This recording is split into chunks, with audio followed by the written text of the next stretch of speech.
Campelo, eu sou professor e pesquisador da Universidade Federal de Pernambuco e este vídeo aqui é continuando a série a respeito dos 5 erros comumente cometidos com relação à pandemia da Covid-19.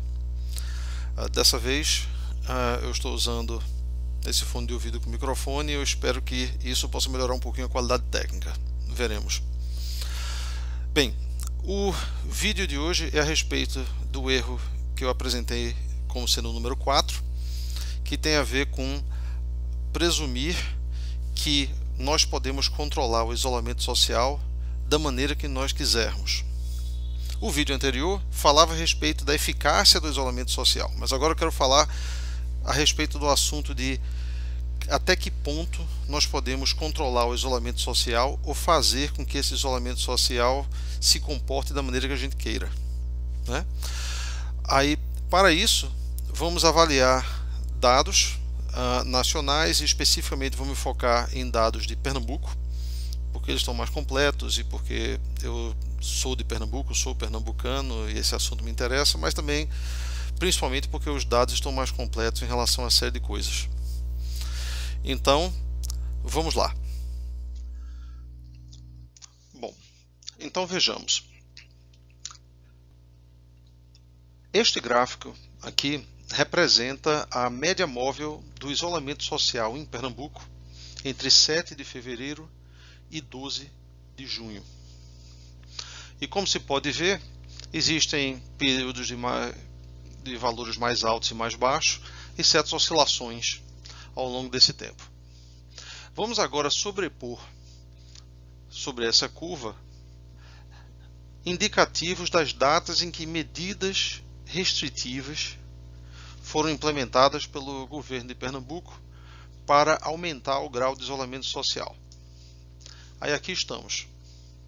Nós temos medidas relativas à proibição de eventos e atividades de ensino, medidas relativas à abertura de comércio e funcionamento de shopping center, medidas restritivas de acesso a praias e parques públicos e, mais ao final, nós temos um período de 2 semanas onde foi imposta uma quarentena com limitação da circulação de veículos, de circulação de pessoas, etc.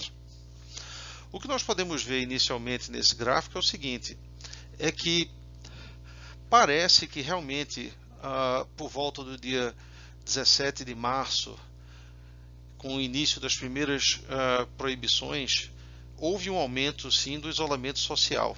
Isso dura até alguma coisa por volta de 26 de março, mais ou menos. Mas depois o isolamento social começa a cair gradativamente e mesmo com o acréscimo de medidas restritivas a praias e parques, esse isolamento social não parece voltar a crescer. Ele vai caindo, chega-se na quarentena, parece haver um pequeno aumento no isolamento social, algo abaixo de uns 5%, mas algum crescimento, mas que também não dura muito e no meio desse período do isolamento social, da quarentena, o isolamento social continua a cair.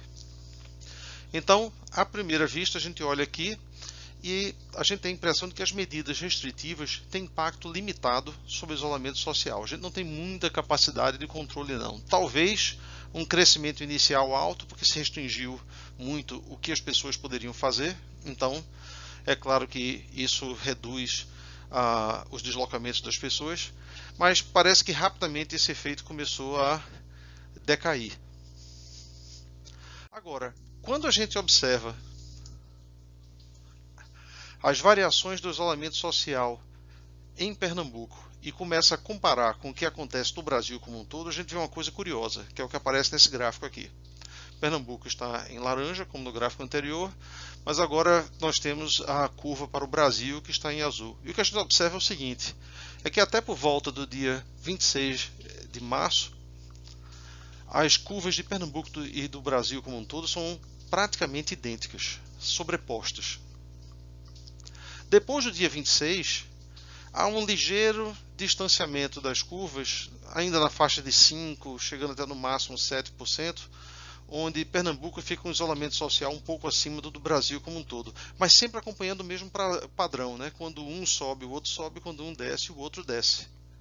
Então isso sugere que, na verdade, Pernambuco está acompanhando muito os movimentos do Brasil como um todo.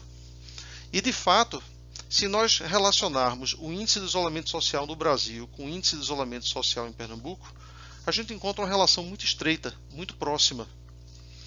E estatisticamente falando, nós podemos dizer que cerca de 97% da variância do isolamento social em Pernambuco pode ser explicado pelo índice de isolamento social do Brasil. Esse resultado é muito importante porque ele indica que o isolamento social depende muito mais de externalidades do que de ações locais. Ou seja, não faz muito sentido a gente imaginar que são principalmente as ações que ocorreram em Pernambuco que determinam o grau de isolamento social em Pernambuco.